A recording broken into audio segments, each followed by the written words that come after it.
Il-membru parlamentari Ewropew Nazzjonalista David Casa, li kontinwament jipprova jtappan isem pajjiżna fl-Ewropa, sab oġġezzjoni għaliex l-eks Kummissarju Ewropew John Dalli irrefera għal Daphne Caruana Galizia bħala that blogger, flaqa li kellu miegħu u ma' żewġ membri parlamentari Ewropej oħra. Oġġezzjoni li saba anki jekk qatt ma lissen l-ebda kelma ta' kundanna għal meta l-kap tiegħu Adrian Delija sejħilha biċċa blogger. I do not, and no one should refer to Daphne Caruana Galizia as that blogger. At least some respect.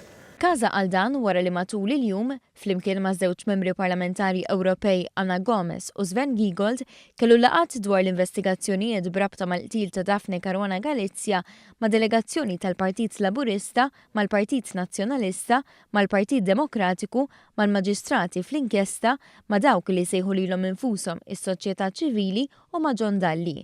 F'konferenza tal-aħbarijiet f'Dar Malta, David Casa, il-bniedem li qed imexxi l-kampanja tal-Partit Nazzjonalista kontra Malta, prova jirredikola ħidmet il-Pulizija Maltija meta xhur biss wara l-qtil ta' Daphne Caruana Galizia arrestat 3 persuni brabta mad-delitt. Should we all say, oh, thank you, what a good system we have in Malta. The police are doing, no, I'm sorry, they're not doing anything.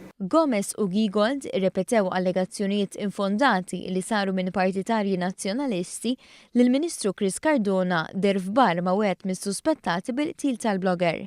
Allegazzjonijiet li għalkemm bla bażi irrepetew għal darba darbtejn. One member of the government was seen drinking with these suspects. A member of the government who has been seen drinking, according to witnesses, with the suspects. It's very disturbing. Biex kull ma jmur jidher li huwa biss il-Partit Laburista li qed iservi fl-irwol ta' tarka tal-kampanji tal-ħmieġ u għal darb'oħra kienu fuq quddiem nett biex jiddefendi isem pajjiżna.